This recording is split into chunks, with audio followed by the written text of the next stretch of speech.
도스토옙스키의 유명한 카라마조프가의 형제들의 한 대목에 이렇습니다.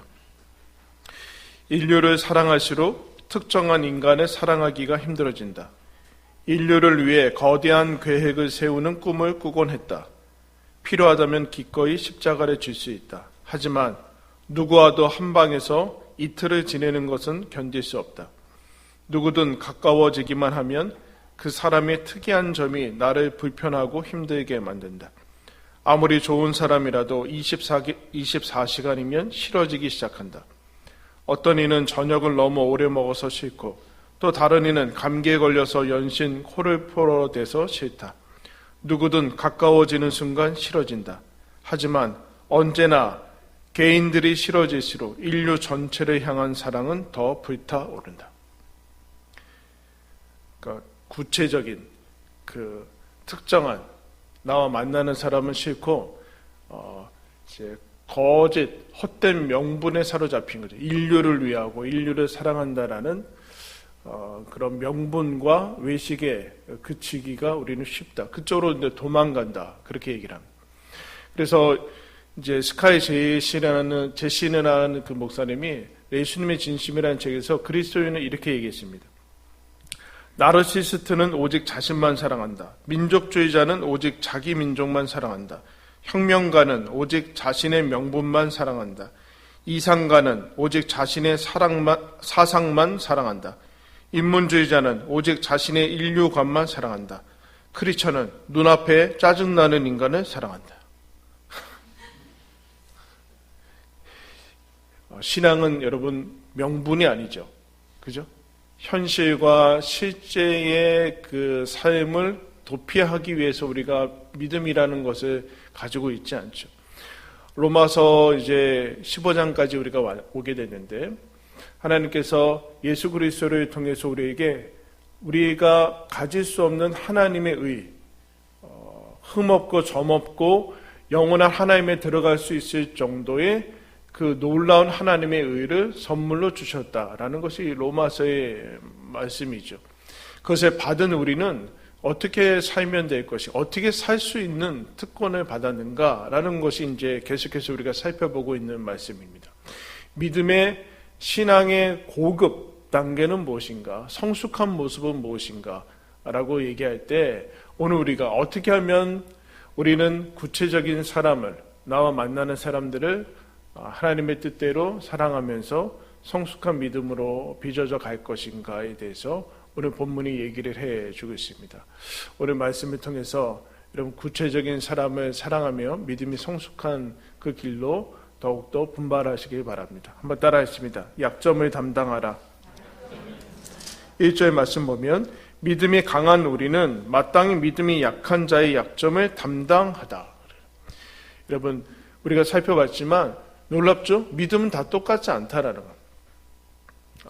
강한 사람이 있고 약한 사람이 있습니다.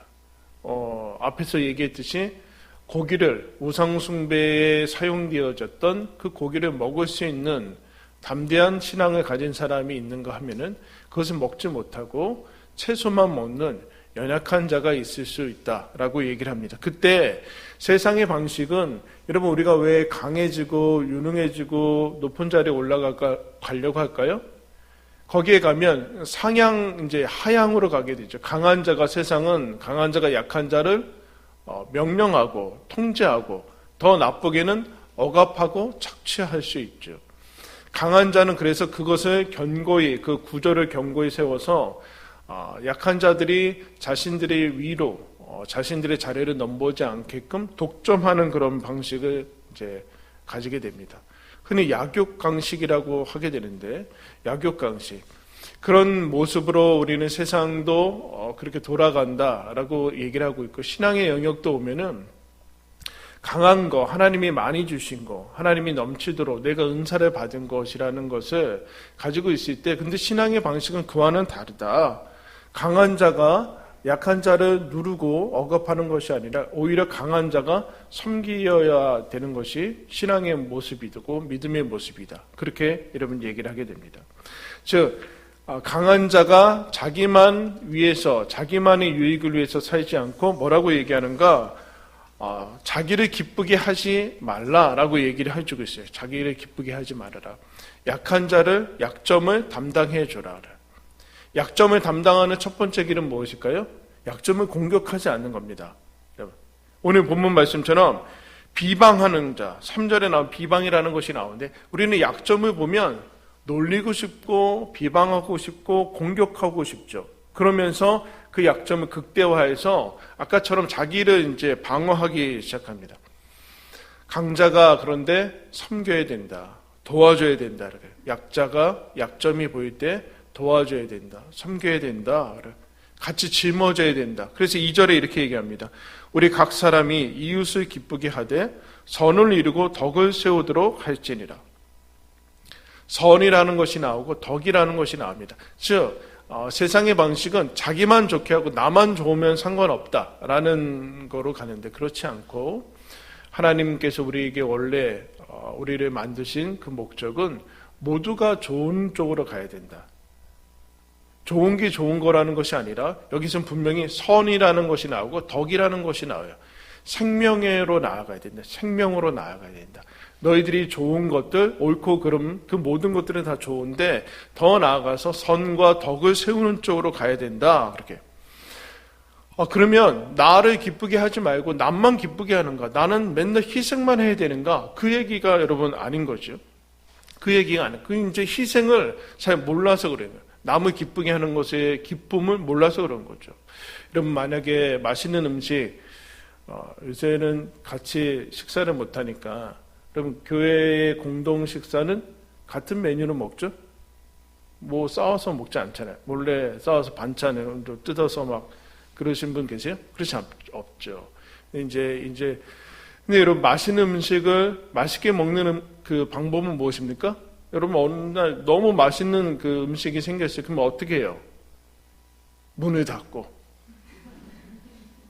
주위를 살피고 혼자 다 먹습니까?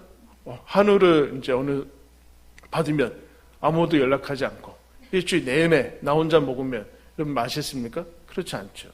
맛있는 음식을 먹는 방법은 사랑하는 사람들과 친구들과 같이 그 음식을 나눌 때 여러분 맛있는 거죠. 자기 자녀들뿐만 아니라 손자 손녀들, 우리 할아버지 할머니 되신 분들은 손자 손녀들 밥 잘 먹고 그러면 본인들이 먹는 것보다 기쁘대요. 이해하지 못하는 거죠. 자녀들이, 손자 손녀들이 웃고 잘 놀면 본인들이 좋은 일보다 훨씬 더 기쁘다고 얘기합니다. 그럼 그게 뭘까요? 지금 그 얘기하는 거죠.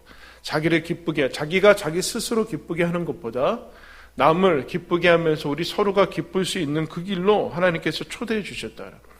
예수님도 그렇게 하셨다. 예수님도 자기를 기쁘게 하지 않으셨다. 어느 정도까지인가 하나님을 비방하는 비방이 내게 미쳤다. 이것이 이제 다윗의 고백인데, 시편의 다윗의 고백인데, 그것처럼 예수님도 동일하게 신앙의 모습으로 다윗이 갔던 길 예수님도 걸어갔다. 그렇게 얘기를 하고 있습니다. 즉, 예수님이 우리가 구원 얻은 방식은 이사야 53장에 여러분 잘 아시죠? 그가 찔림은 우리의 허물 때문이요, 그가 상함은 우리의 죄악 때문이고, 그가 징계를 받고 매를 받고 고난을 받음으로 우리는 치유를 받고 구원을 받았다. 그렇게 여러분 얘기를 해주고 있어요. 그런데 그가 죄인으로 갈 때 입을 열지 않고 도살당한 양처럼 잠잠히 갔다. 그렇게 얘기를 해주고 있어요. 여러분, 남의 약점을 감당할 때 제일 어렵고 힘든 게 뭐예요? 같은 취급을 받는 겁니다. 나는 강자고 나는 잘났고 나는 대단한 사람인데 약점을 감당하면 나도 저렇게 못났고 약하고 약점이 있는 사람으로 같은 취급을 받아야 되는 게 어렵습니다. 저 사람하고 분리를 해가지고 나는 다르다라는 해야지만 거기서 우월감이 우쭐함이 들고 그러는데 같은 대우를 받는 것, 같이 약자로 취급을 받는 것, 예수님이 그걸 감당하셨다라는 거예요. 죄인으로 취급받는 것을 감당하셔서 우리의 연약한 것을 짊어지셨다라고 얘기를 해주고 있어요. 그러면서 우리를 도우셨다. 그래야지 여러분 우리가 감당할 수 있게 되는 것이죠. 약점이 보이고 나에게 많은 거, 나에게 좀 더 좋은 거, 하나님이 나에게 좀 더 많이 주신 것들, 그런 것들이 있을 때 무엇을 위해서 주셨는가? 그 없는 거, 부족한 것을 도우라라고 우리에게 주셨다라. 그때 하나님의 뜻이 성취될 수 있다라. 성취될 수 있다. 하나님이 거기에서 우리를 부르셨다라고 얘기를 해주겠습니다. 그러면 그 다음에 왜 그것을 위해서 무엇을 하기 위해서 우리를 그와 같이 초대하시는가? 두 번째 따라하겠습니다. 공명이 되라. 공명, 같은 소리. 4절 말씀 읽겠습니다. 4절. 무엇이든지 전에 기록된 바는 우리의 교훈을 위하여 기록된 것이니 우리로 하여금 인내로 또는 성경의 위로로 소망을 가지게 하려 함이라. 여러분, 이런 생각이 들죠. 약점을 감당하고 그러면 뭐하냐? 누가 알아주냐? 결국엔 나만 손해고 아무도 알아주지 않지 않느냐? 그런 생각이 여러분 들어요. 그때 하나님께서 뭐라고 얘기하시는가? 아니다. 성경을 봐라. 성경을. 여러분, 왜 우리가 성경을 봐야 될까요? 우리 중에 100년 이상을 한 세기를 살아간 사람이 거의 없어요. 그죠? 거의 없어요. 그러고 싶어요? 그러고 싶진 않죠? 그러고 싶진 않아요. 100년 넘게 살고 싶은 생각은 별로 없어요. 우리가 중간에 와가지고 중간에 가게 될 텐데, 근데 인류 전체와 내 인생에 어떤 것이 가치가 있는가라는 것을 어떻게 여러분 확인합니까? 우리는 매일 처음 받는 하루를 살아가고, 2번 인생을 살아가는 사람은 우리 주위에도 아무도 없고, 이 100년을 넘는 긴 안목을 가진 그 존재가 없는데, 그럼 어떻게 가치 있는 인생과 내 삶에 대한 진정한 삶의 길을 찾을 수 있겠습니까? 그 성경이 얘기하는 거예요. 성경은 하나님이 주신 것이고 몇천 년에 걸쳐서 주신 하나님의 사람들의 이제 모습인데, 성경의 목적이 뭔가라고 할 때 모두를 위한 것이다. 그러거든요. 모두를 위한 것이다. 성경의 목적이 모두를 위한 것이고 우리의 유익을 위한 것이다 라고 얘기를 해주고 있어요. 성경이 저와 여러분을 위해서, 저한테만 주신 것이 아니라 우리 모두에게 주신 그 유익을 위해서 주신 것이다 라고 얘기를 해주고 있는데, 그게 무엇인가? 성경을 통해서 우리가 무엇을 받는가 라고 할 때 한번 따라 하십니다. 인내와 위로. 이거 싫은 거죠. 인내와 위로가 필요한 순간은 별로 좋은, 우리가 생각하고 원하는, 바라는 상황은 아니에요. 여러분, 즉각 해결이 되면 왜 인내가 필요합니까? 우리 즉각 해결되기 바라잖아요. 즉시 해결되기 바라고 그 시간의 텀이 없기를 바라는 것이 우리의 모습이고, 위로는 뭐예요? 이거 내 마음대로 안 되는 거 아니에요. 위로는 내가 원치 않는 상황이 된다는 거예요. 그런데 여러분, 인내와 위로가 뭡니까? 그럼에도 포기하지 말아라. 너가 가는 길이 헛되지 않고 잘못된 것 아니다 라는 게 성경이 우리들한테 주시는 그 메시지라는 거예요. 지금 무슨 얘기예요? 우리는 성경 없이 우리가 스스로 처한 그런 삶을 살다 보면은 이렇게 해서 뭐하냐, 나만 손해보는 것 아니냐, 이거 정말 맞는 길이냐, 이제 예수님처럼 이거 패배자의 길 아니냐, 그런 생각이 들 때 그렇지 않다. 하나님이 인정하시는 길이다. 하나님이 격려하시는 것을 봐야 된다. 누가 남느냐? 다윗이 남고 예수 그리스도의 삶이 하나님께 인정받는 거다. 당시에는 인정받지 못할 수도 있다. 근데 너희들 거기에 속아 넘어가지 말고, 이탈하지 말고 이 길을 계속 가라. 그래서 인내와 위로가, 격려가 필요한 거. 하나님의 격려가 필요합니다. 그래서 오늘 본문 말씀 하나님이 이렇게 표현합니다. 인내와 위로의 하나님이다. 인내하게 하시고 즉각 해결되지 않고 보상이 이루어지지 않아도 계속해서 가야 된다. 그 얘기를 해주고 있어요. 즉 우리가 살아가는 이 삶은 저절로 되는 것 아니다라라. 저절로 되는 것은 아니다. 힘든 게 있다라. 힘든 게 있다. 그래서 무엇을 위해서 하나님께서 인내하고 위로하게 하고 약점을 감당하게 하는가? 5절 6절에 이렇게 나오죠. 이제 인내와 위로의 하나님이 너희로 그리스도 예수를 본받아 서로 뜻이 같게 하여 주사 한 마음과 한 입으로 하나님 곧 우리 주 예수 그리스도의 아버지께 영광을 돌리게 하려 합니다. 뜻을 같게 하고 한 마음과 한 입으로 하나님께 같은 합창을 하게 하기 위해서다. 그 얘기하는 거예요. 그래서 교회를 비유로 얘기하면 하나님 아버지께 영광 돌리는 하나님이 모이게 해주신 합창대라는 거. 합창대. 합창단이라는 것이죠. 같은 소리를 내야 된다. 같은 소리를 내야 된다. 같은 박자에 같은 소리를 한 입으로 낼 때 하나님께서 그것이 우리들에게 원하는 모습이다 얘기를 해주고 있어요. 근데 오늘 본문에 뭐라고 그러는가?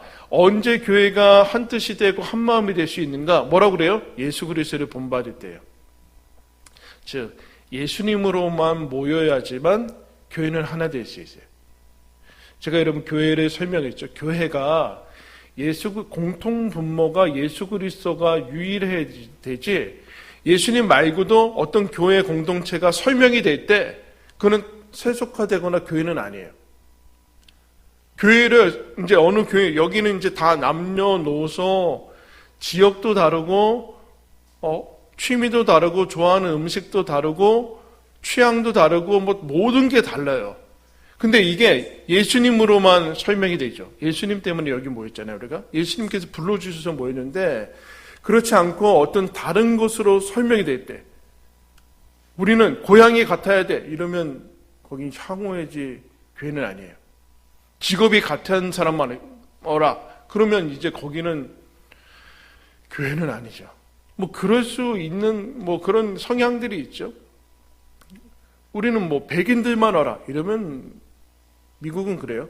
그런데 어쩔 수 없는 한계가 있지만 그것으로 설명이 되면 곤란해요. 정치적인 성향으로 설명돼도 교회는 아니에요. 정당일 뿐이죠. 우리는 예수로만 설명이 돼야 되고 유일한 공통 분모는 예수여만 된다. 예수님이 지휘자라는 얘기예요. 너희들 예수님 바라볼 때 한 마음과 한 뜻이 될 수 있지, 예수로만 설명이 되는 공동체가 예수다. 그건 무슨 얘기예요? 예수님 때문에 공명이 될 수 있고 한 소리가 날 수 있는데, 그렇기 때문에 너희들 다른 것을 서로에게 같아지라고 요구하면 곤란하다라. 이 예수님 때문에 한 목소리를 낼 수 있는 것은 어디로 가는가? 어떻게 그래서 가능해지는가? 예수님을 본받는 것이 무엇인가? 세 번째 따라하겠습니다. 서로 받으라. 7절 말씀 다 같이 읽겠습니다. 시작. 그리스도께서 우리를 받아 너희도 서로 받으라. 그리스도께서 우리를 받으셨다라는 얘기는, 여러분 우리가 사도신경에 고백하는데 예수님은 뭐라고 고백해요? 독생자라고 얘기합니다. 독생자. 독생자는 뭐예요? 여러분 외아들 그러면 외아들은 아들이 하나라는 얘기지 딸이 없다라는 얘기는 아니에요. 그죠? 무슨 소리인지 알아요? 무남 동녀 그러면 한 명이라는 뜻이지만 외아들 그러면 딸이 있을 수 있다는 얘기예요. 예수님이 하나님의 아들에 왜 독생자라고 붙였냐면은 나는 하나님의 딸이다. 독생자라고 얘기하는데도 나는 심지어 막 나가면 나는 예수님 동생이다. 막 이런 사람도 있거든요. 난 예수님의 동생이다. 독생자라니까요. 그러니까 난 예수님의 딸이 하나님의 딸이다. 막 이렇게 무슨 소리인지 못 알아듣는 거예요 지금? 우리가 하나님의 딸이지. 그 얘기 아니죠 지금. 그래서 독생자라고 그래요. 하나님의 아들, 성자 하나님은 한 분이에요. 근데 여러분 성자 하나님이 우리들한테 무엇을 내려주시냐면 이 땅에 오셔서 하나님의 아버지의 그 명령을 받으셔서 친히 양자될 권리를 우리들한테 주셨다. 그게 여러분 로마서 8장에 우리가 한 거 아니에요. 우리가 하나님 아버지를 영접함으로 말미암아 하나님의 자녀된 권세를 주셔서 이제 예수님이 우리가 신은 아니지만 하나님의 자녀가 되는 권세를 주셨는데 그렇게 받아들이셨다는 얘기예요. 뭐요? 우리를 하나님의 자녀로 형제로 받아들이셨는데 그게 예수님이 하신 일이죠. 우리를 받아주셨다. 그러므로 너희도 서로 받아들여야 된다. 하나님이 예수 그리스도를 통해서 하나님 자녀로 받아주셨다. 서로 인정해야 된다. 어떤 거 이제 하나님의 자녀된 것이 인정해야 된다. 존중하고 서로를 받아들여야 된다. 너희에게는 종이나 자유인이나 이방인이나 유대인이나 그런 것은 중요하지 않고 하나님 안에서 하나님 자녀라는 것이 서로에게 소중하고 중요한 것이다. 그렇게 얘기를 하게 되죠. 그래서 예수님의 방식이 어떤 방식을 취하셨는가? 유대인의 종이 됐다. 사람의 모습으로 왔다. 우리가 잘 아는 듯이 여러분 빌립보서 2장에 예수님의 비하가 나와요. 하나님과 동등됨을 취할 것으로 여기지 아니했다. 우리가 아까 얘기했어요. 약점을 감당하기 위해서는 같은 취급을 받아요. 동등한 그런 것을 견뎌야 되는데, 그러나 우리가 서로를 받아주기 위해서는 어떻게까지 예수님이 하시는가? 서로 남을 더 좋게, 낮게 여겨라. 이렇게 낮게. 시옷, 지읒 말고. 시옷. 남을 나보다 낮게 여기고 자기가 밑으로 내려갈 때 우리는 서로를 받는 것이 될 수 있다. 받는 것이 될 수 있다. 하나님이 우리를 초대하는 방식이다. 너희 안에 이 마음을 품으라. 그리스도 예수의 마음이다. 하나님과 동등됨을 취하지 않고 사람의 모습으로 와서 모든 사람이 종이 되었다. 이게 예수님의 방식이라서 그로 말미암아 무슨 일이 일어나는가? 예수님이 우리를 받으시고 서로 받는 그런 모습들이 나타나. 그래서 뭔가 우리의 신앙이 충만하고 믿음이 충만할 때 어떤 일이 일어나는가 막 환상을 보고 그러는 것이 아니라 옆에 사람을 보면서 약점을 보고 꼴 보기 싫어. 뭐 이런 게 아니라는 거예요. 우리 약점을 보면 감당하지 못하죠. 왜요?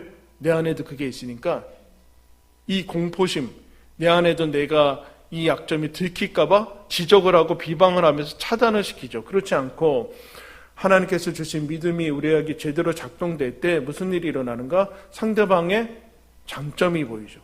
장점. 우리 옆에 사람 한번 보세요. 장점이 뭘까요? 도저히 찾을 수 없죠. 도저히 참을 수 없는데 하나 찾아야죠. 그게 극대화 보일 게 이게 서로 받을 수 있는 거예요. 저 사람이 무슨 장점? 오늘도 귀찮고 더 잠자고 싶고 놀러 가고 싶고 그런 텔레비전에서 여러분 주일날 예배 드릴 때 인터넷으로 온라인으로 예배 드릴 때 이런 모습으로 정장 여러분들이 지금 옷을 입고 세수를 하고 그리고 정자세로 앉아서 예배 드렸어요? 아니면 추리닝에 세수도 안 하고 소파에 누워서 이렇게 예배 드렸어요? 어떻게 예배 드렸어요? 근데 오늘 우리 여기 와서 하나의 그 모습들이, 훌륭한 모습들이, 은혜 받은 사람들이 은혜를 받을 때 약점을 담당하고 다름을 인정하고, 그것이 여러분 돼서 교회가 여러분 되는 거죠. 교회는 여러분 음계가 있잖아요. 도레미파솔라시도가 있잖아요. 도레미파솔라시도. 그럼 도만 있습니까? 도로 계속 가는 그 음악이 있어요? 그럼 뭐예요? 그건 소음이죠. 소로 계속 갔어. 이거로 강약도 없고 아까 강점 약점도 없고 똑같은 음만 내면은 그럼 무슨 노래가 되고 음악이 됩니까? 우리는 다르고 강약이 있고 리듬이 있고 그럴 때 우리는 하나님께 드리는 노래가 될 수 있다. 다른 것에 사로잡히지 말아라. 그래서 여러분 오늘 본문은 10절부터 9절부터 보면 성경 전체가 이런 얘기로 가득 차 있다 그렇게 얘기해요. 9절 후반절에 기록된 바 그러므로 내가 열방 중에서 주께 감사하고 주의 이름을 찬송하리라. 열방들아 주의 백성과 함께 즐거워하라. 11절에도 모든 열방들아 주를 찬양하며 모든 백성들아 그를 찬송하라. 12절 이새의 뿌리 곧 열방을 다스리기 위하여 일어나신 이가 있으니 열방이 그에게 소망을 두리라. 이게 하나님께서 우리들한테 하나님이 원래 가지신 비전이라는 거야. 하나님은 유대인만을 구원하기 위해서 유대인을 부른 게 아니라 온 세계 모든 민족 족속이 다 하나님께 나와서 예배드리고 하나님의 자녀가 되는 하나님의 꿈을 주셨다. 그래서 요한계시록, 성경의 제일 마지막에 있는 요한계시록에 나오는 요한이 받은 그 비전과 환상이 뭐예요? 요한계시록에 이렇게 얘기합니다. 내가 보니 각 나라와 족속과 백성과 방언에서 아무도 능히 셀 수 없는 큰 무리가 나와 흰 옷을 입고 손에 종려 가지를 들고 보좌 앞과 어린 양 앞에 서서 큰 소리로 외쳐 이르되 구원하심의 보좌에 앉으신 우리 하나님과 어린 양에게 있도다. 요한이 하나님 나라에 대한 환상 볼 때 거기 뭔가 모든 족속과 방언에서 모든 외국어로 모든 언어로 모든 민족이 나와서 다 하나님 앞에 찬양하며 영광 돌리는 하나님의 모습을 여러분 드러내고 있습니다. 우리야말로 이제 노래할 수 있는 사람이 됐죠. 우리야말로 노래할 이유가 있는 사람 아니겠습니까? 하나님께 영광 돌릴 수 있는 사람이 되지 않았습니까? 그것은 여러분 각자 다른 모습으로 각자 그렇지만 모든 사람이 하나의 합창에 대해서 하모니를 이루고 화음을 이루고 함께 주님께서 영광 돌리는 그런 노래를 들을 수 있는 그것이 여러분 그게 여러분 교회다라고 교회다. 주보를 보실까요? 주보 안쪽에 보면 고든 코스비라는 이제 미국의 세이비어 처치를 이제 세웠던 분이 글이 있는데 제가 읽겠습니다. 헌신, 교회는 무엇인가? 교회가 왜 모이게 됐는가? 이렇게 얘기합니다. 헌신이란 특정 그룹의 사람들에게 기꺼이 여러분과 함께 하겠습니다라고 말하는 것이다. 기꺼이 여러분에게 속하겠으며 기꺼이 여러분과 함께 하나님의 백성이 되겠습니다라고 말하는 것이다. 이것은 철회해도 좋은 일시적 헌신이 아니다.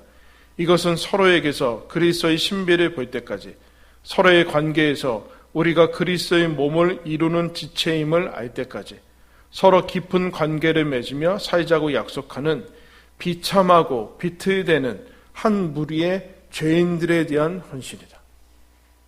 여러분 그게 교회예요. 그게 교회예요. 여러분 헌신하시기를 축복합니다. 메시지 교회에 속했으면 메시지 교회에 헌신하는 거예요. 그 헌신은 뭘까요? 서로를 받아들이고 약점을 감당하고 도망가지 않고 그는 뭐라고 그래요? 비참하고 비틀대는 한 죄인의 무리들의 나는 헌신. 예수님이 헌신하셨으니까 서로 받으면서 서로 받아들이며 인정하고 존중하면서 그때만이 혼자서는 할 수 없는 하나님께 드리는 같이 부르는 노래를 부를 수 있게 된다라는. 여러분 예수님이 지휘자고 성경이 악보고 우리의 삶으로 우리는 함께 하나님께 노래 부를 수 있는 사람으로 메시지 교회로 부름을 받았습니다. 소망이 가득해서 기쁨과 평강이 가득해서 넘쳐서 부르는 하나님께 드리는 이 노래를 여러분 계속 이어나가면서 우리의 갈 길을 다 가고 하나님께 영광 돌리는 그 영광을 함께 누리면서 걸어가기를 바랍니다. 기도하겠습니다.